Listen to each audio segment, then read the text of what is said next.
هو العزیز الحکیم او دا الله زورور ذات دی.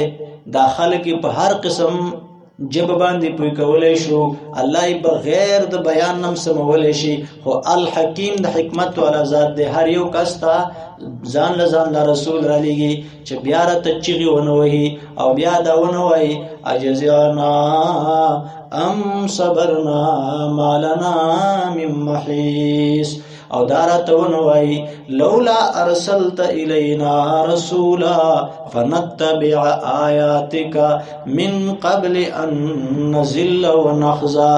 الا کمن نن چیغي وو کنن فریادونه کو جهنم کی وای کنه جهنم کی اسنه بیا دا عذر پیش نه کی.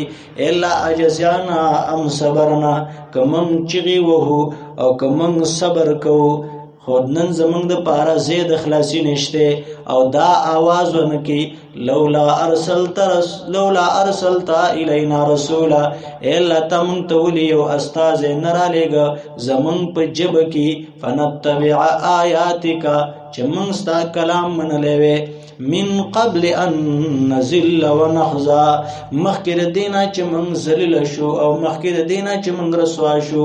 الا یو رسول به را لېږلی وي.